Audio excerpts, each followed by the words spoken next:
Hi, ഇന്ന് healthy ആയിട്ടുള്ളൊരു പഴം വരട്ടിയതിൻ്റെ റെസിപ്പിയാണ്. പെട്ടെന്ന് തന്നെ നമുക്ക് തയ്യാറാക്കി എടുക്കാനും പറ്റും കേട്ടോ. അപ്പോൾ അതിനായിട്ട് ഞാനൊരു 3 ഏത്തപ്പഴം ചെറുതായിട്ട് കട്ട് ചെയ്തെടുത്തിട്ടുണ്ട്. പിന്നെ മധുരത്തിന് ആവശ്യമായിട്ട് കുറച്ച് ശർക്കര എടുത്തിട്ടുണ്ട്, കുറച്ച് ഈന്തപ്പഴം, കുറച്ച് ബദാം പരിപ്പ് ചെറുതായി ഒന്ന് കട്ട് ചെയ്തെടുത്തിട്ടുണ്ട്. ഇനി ഒരു പാൻ അടുപ്പിൽ വെച്ച് ആദ്യം കുറച്ച് നെയ്യ് ഒഴിച്ചു അതിലേക്ക് ഏത്തപ്പഴം ചേർത്ത് ഒന്ന് വഴറ്റിയെടുക്കാം. അതൊന്ന് വഴണ്ടി വന്നപ്പോൾ അതിലേക്ക് കട്ട് ചെയ്ത് വെച്ചിരുന്ന ഈന്തപ്പഴവും ബദാം പരിപ്പും എല്ലാം കൂടി ചേർത്ത് ഒന്ന് യോജിപ്പിച്ചെടുക്കാം. ഒന്ന് യോജിച്ചതിന് ശേഷം അതിലേക്ക് ഞാൻ ശർക്കര കൂടി ചേർത്ത് കൊടുത്തിട്ടുണ്ട്. ശർക്കര കൂടി ചേർത്ത് നല്ലപോലെ ഒന്ന് ഇളക്കി യോജിപ്പിക്കാം. ഇതിലേക്ക് വേണമെന്നുണ്ടെങ്കിൽ അണ്ടിപ്പരിപ്പോ പിസ്തയോ തേങ്ങാപ്പീരയോ ഒക്കെ കൂടി ചേർക്കാം കേട്ടോ. കൊച്ചു കുട്ടികൾ പോലും ഇങ്ങനെ റെഡിയാക്കി കൊടുത്താൽ കഴിച്ചോളൂ. ഇനി അതിലേക്ക് ഞാൻ കുറച്ച് ഏലക്കാപ്പൊടി കൂടി ചേർത്ത് കൊടുക്കുന്നുണ്ട്. ഏലക്കാപ്പൊടിയൊക്കെ ചേർത്ത് കൊടുക്കുമ്പോൾ നല്ലൊരു ഫ്ലേവർ കിട്ടും കേട്ടോ.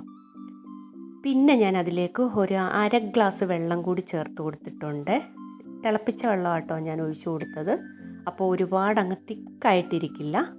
ഇതാ പെട്ടെന്ന് തന്നെ നമ്മുടെ ഏത്തപ്പഴം വരട്ടിയത് റെഡിയായി കിട്ടിയിട്ടുണ്ട്. നല്ല ടേസ്റ്റാണ് കേട്ടോ ഇത് കഴിക്കാൻ. ബ്രേക്ക്ഫാസ്റ്റിനൊക്കെ ആയാലും ഇങ്ങനെ കഴിക്കാം. അപ്പോൾ എല്ലാവരും ഇതൊന്ന് ട്രൈ ചെയ്ത് നോക്കണേ.